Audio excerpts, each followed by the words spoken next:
ทักทายสบายดี FC หลังจากที่ห่างหายไปดุนเนาะแป้งกับโบได้มาอัดคลิปดุนละมื้อนี้แป้งอยู่ที่ตลาดพอดีมาเลาะซื้อปลามื้อนี้สิเฮ็ดก้อยปลาแล้วก็แกงปลาเนาะเดี๋ยวคัดสั้นเดี๋ยวแป้งให้ดูบรรยากาศเลยมื้อนี้มีแขกสิมาอย่างเฮือนพอดีสิว่าสุฟังเนาะที่แป้งห่างหายไปดุนกันย้อนว่าช่วงนี้กับโบได้มีเวลาเลยเพราะว่า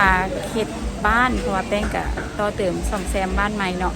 ก็จะเป็นยุ่งๆกับโบได้มีเวลาไปใส่เลยกับวุ่นๆน้ำสร้างน้ำกันเบิ่งบ้านแดเนาะโอเคแป้งกับโบเว้าหลายเนาะเดี๋ยวมื้อนี้สิเปิดบ้านใหม่ให้ FC ได้เบิ่งกันเนาะเป็นบ้านหลังน้อยๆธรรมดาเดี๋ยวมีแขกสิมาอย่างบ้านมีอะไรกับอ้ายขึ้นมาแต่ตามประเทศเนาะคนที่ติดตามแป้งในคลิปก่อนหน้านี้ก็น่าจะเห็นเนาะเพราะว่าเรื่อยกับอ้ายเพิ่นหาก็กลับวางต้นปีนี้และปีนี้เพิ่นก็กลับมาใหม่ละเนาะมื้อแรงกับสีเฮ็ดข้าวซุ้มกันกินเพราะว่าก็มีแขกมาย่ำเพื่อนกับแม่นหมู่เพิ่นนั่นแหละมาย่ำเพื่อนเนาะแล้วก็เป็นอ้ายฮักเลยฮักแต่ที่เพิ่นมาแต่ต่างประเทศนำกันโอเคเดี๋ยวมื้อนี้ก็ได้เครื่องบางอย่างละก็ยังบ่ทันได้ครบเทื่อเพราะว่าสิซื้อปลาไปเฮ็ดก้อยปลาโอเคเดี๋ยวแป้งใส่เบิ่งบรรยากาศเนาะแป้งสั่งป่าไว้แล้วเนาะเดี๋ยวเพิ่นกำลังขัวให้กำลังได้แต่ว่าแป้งไปซื้อกันค่ะนี่ตอนนี้เขามาเอาป่านี่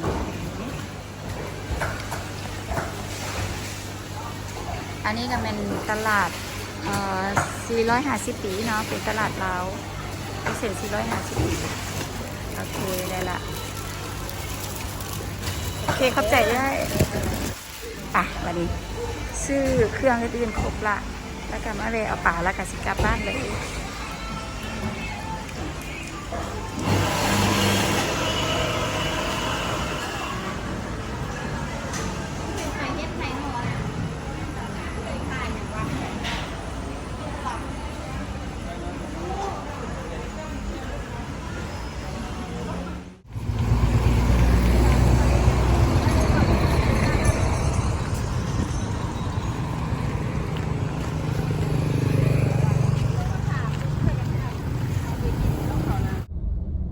วันนี้เขาก็กลับบ้านละ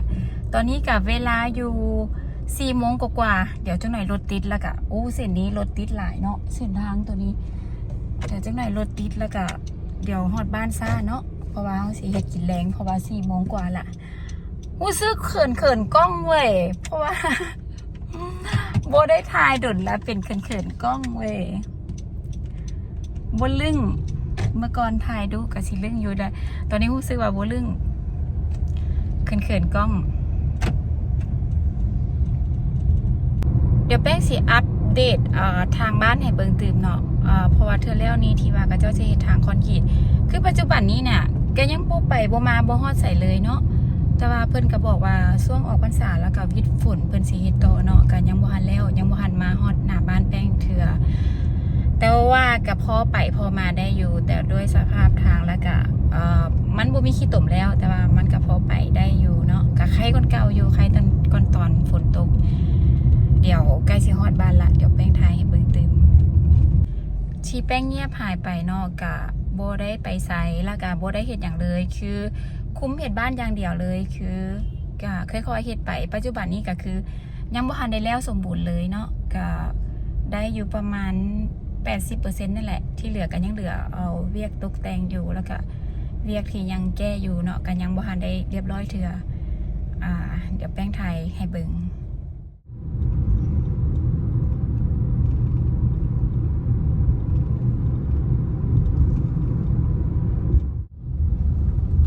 ตอนนี้ก็จะเป็นซอยหมู่บ้านซอยตลาดน้อยบ้านสร้างคู่นี้เนาะก็จะเป็นตลาดนี่จังหน่อยก็จะรถติดหลายกว่านี้แป้งก็เลยหีฟ้าไปตลาดก่อนที่รถจะติดคันสั้นกะสิประมาณ6 โมงแหละฮอดบ้านจาก4 โมงก็สิกลายเป็น6 โมงมื้อนี้ก็โชคดีขนาดมื้อปกติได้นี่คนไปเวียกไปงาน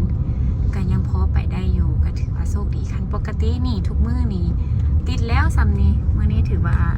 าโอเคได้รถก็บ่ได้ติดหลาย จากทางใหญ่เนาะบ้านแป้งก็จะเข้ามาในซอยตัวนี้บ่ไกลเดี๋ยวแป้งสีอัปเดตซอยบ้านให้เบิ่งเนาะว่าเปื้อนแล้วก็ทางยากกันดานซ้ำใดโอเคตอนนั้นเนาะตอนที่แป้งทายกะมันเป็นช่วงยามฝน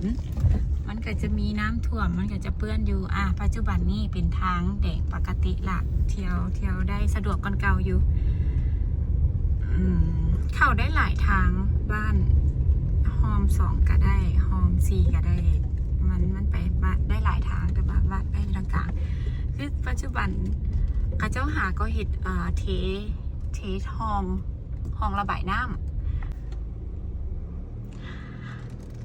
มื้อนี้ก็มีนายสร้างเพิ่นก็มาเฮ็ดเวียกปกติเนาะเพราะว่าเงินยังบ่ทันได้แล้วเถื่อ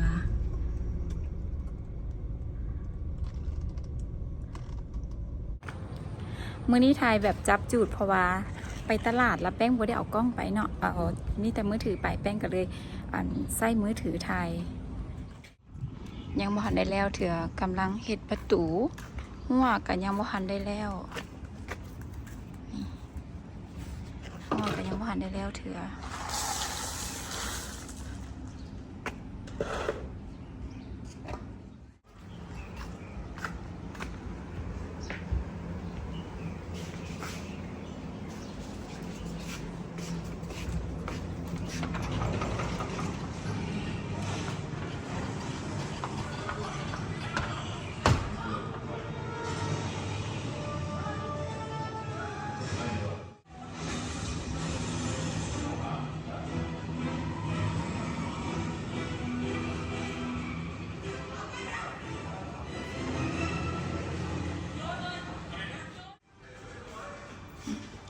ทั้งเบิดก็จะมีอยู่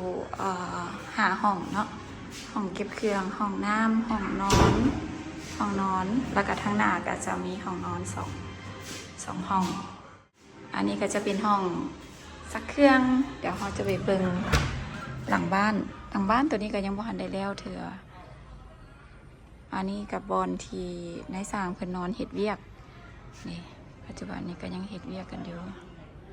ยังบ่ทันได้แล้ว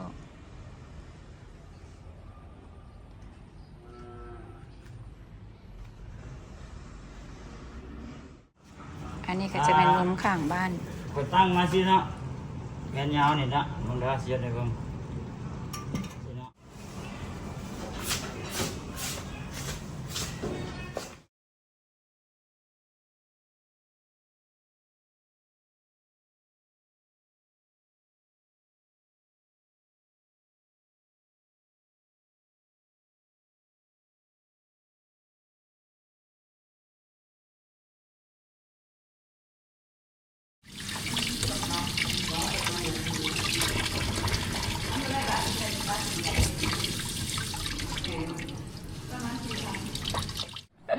บูเห็ดยืนเบิ้งก็ได้แล้วเนี่ยนะยืนเป็นกำลังใจลูกซี่บอกให้เห็นลูกซี่แบบนี่จะกินนี่จะกินแผลเราย่านเขาบูสร้างเห็ดได้เลยแหละเนี่ยเลือกสอยออนสุดยอดเลยล้างเนาะมาสแกะไปล้างของตูนบอกไว้แหละตัวจะน่าจะได้จำมันโดดให้ครัวกันงามสะอาดโดดงามน้องบาซีอันแสงฟ้าว่าให้เอื้อบไว้ซะมันจังหัว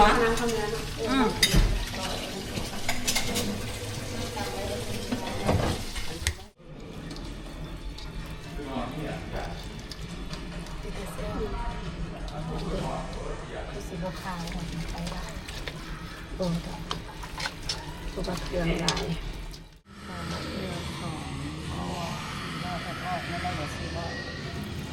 เนี่ยกินข้าวแกง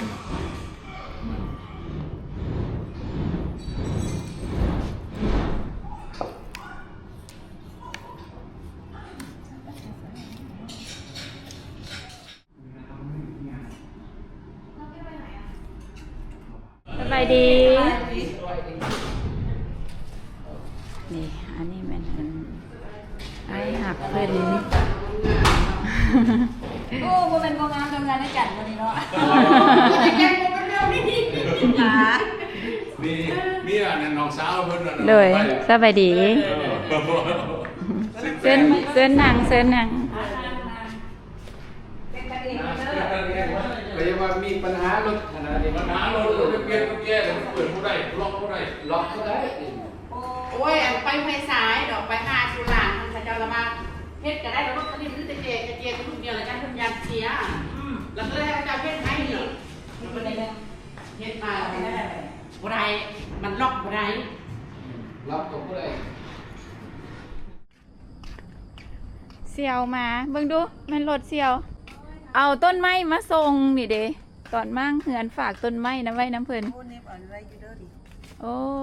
นี่เด้โอ้ thank you เด้อเสี่ยวหักเสี่ยวแพงตัวไหนไซส์คนอันนี้ลงให้เนี่ยไม่ใส่มาโอ้คือหอมแท้นี่ นะอาก็ผู้สาวนะ ผู้สาว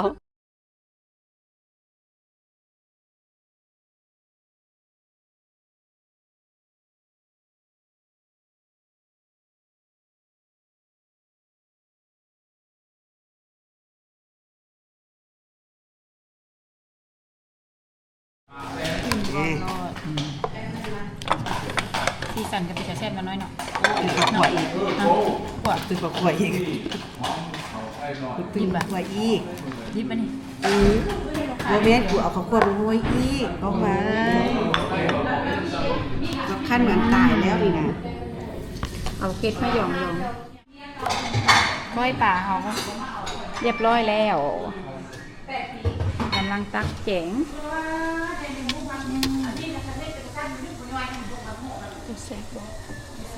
เข้าก็ขึ้นแล้วได้นี่ก็ผิดละ อายทุกคนหอม ข้อเองใส่กล่องนี้ขอแค่ใส่กล่องนี้ เขาไปนอกว่าตัวเก่ง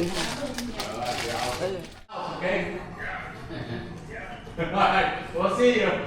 Alright, safe travel.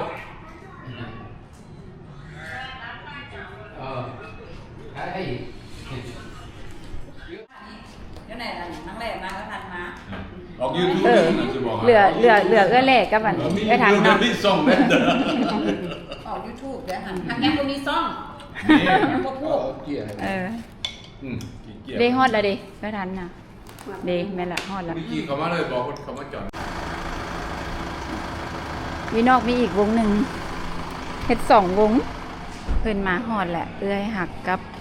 อายหักปะสบายดีทันสบายดีพอดีหาพระเข้าโอ้คุณเว้าอยู่ โอ้ยบนลืมได้คนสร้าง แม่น เรา โอ้เอาเข้าไปให้เพิ่นเลยบอกเนาะสบายดีคำล่ะสบายดีโดยเซิน YouTube อ่ะ นั่นแหละ เอาเห็ดยูทูบเบอร์วันนี้ นั่นแหละเซินเอ้ยคำเข้าทางไหนบอกสบายดีไอ้เรื่องสบายดีไอ้ไปเซินโดย เจ้าฮันเลยงามเจ้าฮันเลยเจ้า อันนี้กับวงนี้อยู่ทางนอก สาวลางามคนเก่าเนาะ โดย เอาให้คนลงมาทุกคน ไอเล่เฮ็ดเวียกหาก็ลงมาจากหลังคา มันห้อนนะยังไม่สวยนะ ว่าผมเป็นแล้วคนนี้เดือดมันนอนใครอยู่แล้วเนี่ยนี่ยัง หาคนลงมาขี้นี่เลย อันนี้เรื่อยมาอันนี้นะอันนี้อะไรครับโอ้เด็ดส่งมานะโอ้ thank you เอาไปปาดเลยมันทำเลยมันทำเลยอันนี้ได้ครับอันนี้ได้ครับมาทำไม่กล้าแล้วก็มาดีเด้อได้ไม่อยู่ดีด้วยกันเพื่อเจ้าเพื่อมีเงินเดียวกันนะมีเงินเดียวกันซื้อกันนั่ง ตั้งสิบัวให้ได้ นั่ง คนตั้งให้ซื่อๆเลยเคยตั้ง น้องชายเขาได้สั่น อันเพิ่นสูบยา ใช่ผมไม่ได้ เพิ่นสูบยาอยู่ สร้างเนี่ยเด็ก โอ้ ลมทะเล เด้พอดีก็แหละมาหอดละสบายดีก็แหละสบายดีไปเข้าไปทางไหนเพื่อนอันพอดีท่าทันนี่อย่างกะหาก็ฮอดเมื่อกี้นี่โดยไปเข้าไปอีหละไปเดี๋ยวน้องฟ้าเข้าไปไปบีไปเข้าไปเลยไปสบายดีมาอีกแล้วโอ้ยสบายดีเลยสบายดีนี่อันนี้ก็น้องสาวเนี่ยถ้าวันเดียวกันเลยเหรอถ้าวันเดียวเจ้าเลยเหรอไทยมึงนอนหนังกันจริงหัวไส้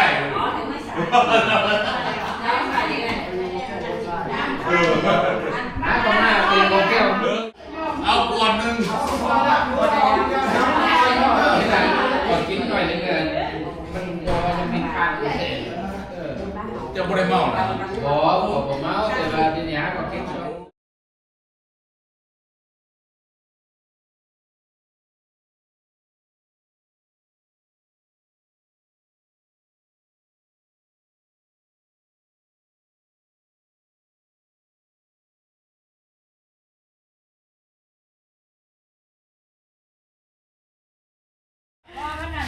อันน่ะ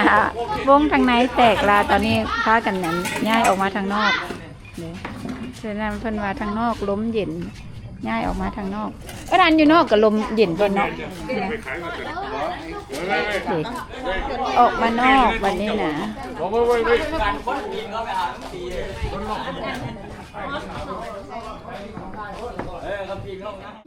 มันออกหน้าแปลกเขาบอกเองเขาบอกเต็มปากสอบว่าอะไรหลังจากที่กินข้าวกินน้ำอิ่มละเดี๋ยวตอนนี้แป้งกับสิพาอ้ายกับเอื้อยไปเล่นต่อพาเพื่อนไปเปลี่ยนบรรยากาศอยู่ป่าในค้ำเป็นผับของผู้เฒ่าเป็นสไตล์แบบลำวงลาวอันน่ะเดี๋ยวสิเข้าไปพาพวกเพื่อนไปเที่ยวนี่เด้เยี่ยมนุ่งเครื่องกันแล้วเวลาเลียนเครื่องแล้วกำลังจะออกไปเมื่อกี้แป้งค้าขับรถเนาะบัวได้ถ่ายนี่หาดคอมาฮอดป่าในคำไปก็ทัน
โอเค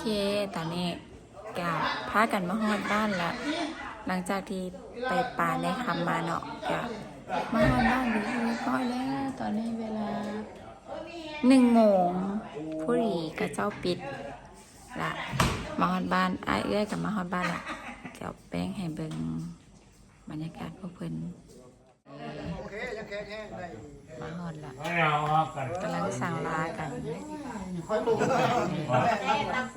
แรก ม่วนหลายมื้อนี้นะ ไปเลยครับแรกโอ้หักบ่หักใจก็เต็มได้บ่พอ ก็ขอขอบใจเนาะ FC สำหรับผู้ที่ติดตามแป้งตั้งแต่คลิปทำอีทจนมาถึงคลิปปัจจุบันถึงว่าแป้งจะลงคลิปหรือบ่ได้ลงคลิปก็ตามเนาะแต่ว่าก็ยังเห็นแบบมี FC เข้ามาคอมเมนต์แป้งอยู่ว่าคิดฮอดเมื่อใดแป้งจะลงคลิปเนาะก็ขอขอบใจหลายๆขอขอบใจเด้อแล้วเมื่อหน้าแป้งมีเวลาแป้งจะอัดคลิปมาให้เบิ่งเนาะสำหรับคลิปต่อไปฝากติดตามแป้งเด้อสแป้งเวียงจันทร์สำหรับนี่แป้งขอตัวไปนั่นก่อนบ๊ายบาย